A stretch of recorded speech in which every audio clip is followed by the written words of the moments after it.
नमस्कार, आवाज समाचार में आपका स्वागत है। मैं हूं स्मृति मुदगल। सबसे पहले हेडलाइंस। शेयर बाजार के इतिहास का सबसे बुरा हफ्ता। सेंसेक्स निफ्टी 15% गिरे। 4 दिन में ही साफ हो गए 135 अरब डॉलर। सरकार ने बाजार को बचाने के लिए पूरा जोर लगाया। आरबीआई ने आज फिर से आरआर 1% घटाया।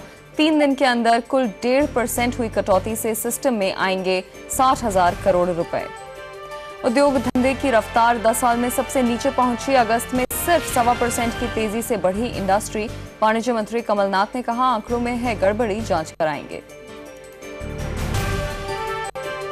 और नहीं थम रही है अमेरिकी बाजारों में गिरावट। राष्ट्रपति जॉर्ज बुश का बार बार भरोसा दिलाना भी काम नहीं आया। दिन बदल रहे हैं, हालात नहीं। बाजार में कोहराम मचा है। अब तक सबसे खराब हफ्ता देखा शेयर बाजार ने। सरकार सिर्फ बाजार ही नहीं, इकोनॉमी को सहारा देने में जुट गई है। सिस्टम में लिक्विडिटी बढ़ाने के लिए रिजर्व बैंक ने सीआरआर 1% की कटौती की। इससे पहले वो 0.5% कमी पहले ही कर चुके थे। लेकिन बुरी खबरों का सिलसिला खत्म नहीं हो रहा है। सेंसेक्स में शुरुआती भारी गिरावट के बीच ये खबर आई कि इंडस्ट्री की रफ्तार लगभग थम गई है। यूरोपीय, एशियाई सारे विदेशी बाजार जमीन पर नजर आए और डॉलर के मुकाबले रुपया निचला स्तर तोड़ता जा रहा है।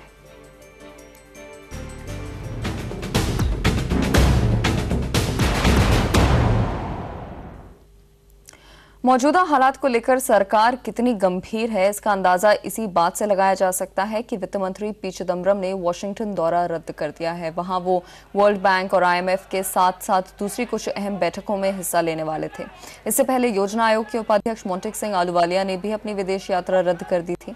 वो भी वॉशिंगटन जाने वाले थे। हमारे संवाददाता शिशिर सिन्हा इस वक्त हमारे साथ हैं इस पर बात करने के लिए। शिशिर, पहले मोंटेक सिंह आहलूवालिया फिर वित्त मंत्री चिदम्बरम ने अपना विदेश दौरा रद्द कर दिया है, इसकी क्या वजह बताई जा रही है? देखिए, जिस तरह से पल पल चीजें बदलती जा रही हैं, अगर सुबह हमें इंतजार होता है एशियाई बाजारों का, तो दोपहर में यूरोपीय बाजारों का और शाम को अमेरिकी बाजारों का। और इन सभी बाजारों में जिस तरह की दशा दिशा है, उसे देखते हुए शायद सरकार के बीच इस बात पर जोर चल रहा है कि जितने भी वरिष्ठ मंत्री हैं वो दिल्ली में ही मौजूद रहें, ताकि किसी भी तरह के बड़े फैसले लेने के लिए ज्यादा वक्त न लगे और समय रहते संभाला जा सके। अगर आप पिछले 2 दिनों के घटनाक्रम को देखें तो जो कुछ भी फैसले लिए गए हैं, उन फैसलों के दरमियान कोशिश यही थी कि प्रधानमंत्री, वित्त मंत्री, योजना आयोग के उपाध्यक्ष, उद्योग मंत्री सभी लोग यहाँ मौजूद रहें। और जो गुरुवार को जो शुक्रवार को कैबिनेट की बैठक हुई थी, उसके बाद से ये सारा सिलसिला अभी भी चल रहा है। तो यही चीज को देखते हुए महत्वपूर्ण दौरा था अमेरिका का, क्योंकि वहां पर वर्ल्ड बैंक की बैठक को संबोधित करना था, जो विकासशील देश हैं उनकी बैठक को संबोधित करना था। उसके अलावा जो सार्क के फाइनेंस मिनिस्टर्स हैं उनकी बैठक को संबोधित करना था। ये सारी चीजों को छोड़ करके अब जोर यही चीज है कि यहाँ पर कोई संकट ना आए, यहाँ कोई परेशानी ना है। शायद इसी वजह से ये दौरा रद्द किया गया है। शिशिर, शुक्रिया इस जानकारी के लिए।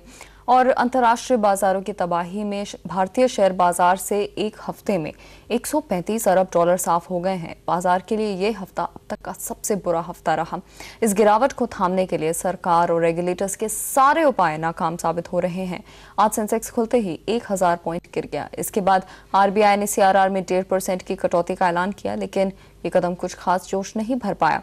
दोपहर में आए आईआईपी के खराब आंकड़ों ने सेंटिमेंट को पूरी तरह बिगाड़ दिया और यूरोपीय बाजारों की कमजोर शुरुआत ने भी बाजार को संभलने नहीं दिया।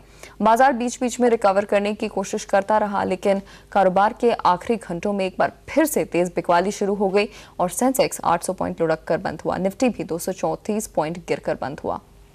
रियल्टी, मेटल्स, कैपिटल गुड्स सबसे ज्यादा गिरने वाले सेक्टोरल इंडाइसेस रहे।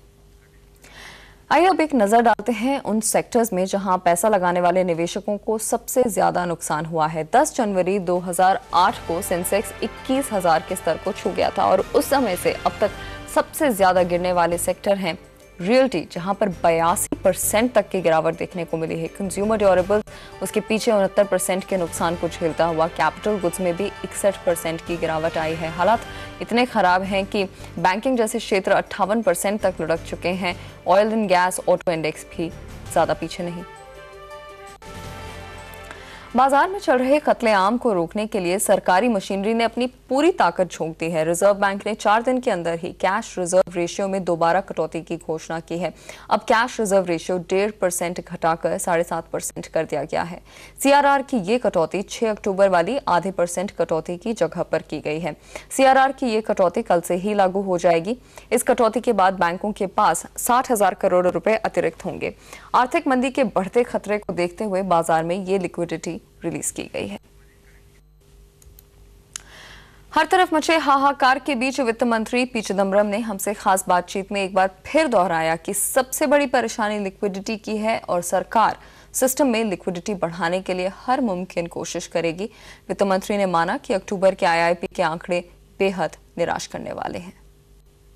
The RBI has cut the CRR by 150 basis points. This will infuse about 60,000 crore rupees of liquidity effective tomorrow.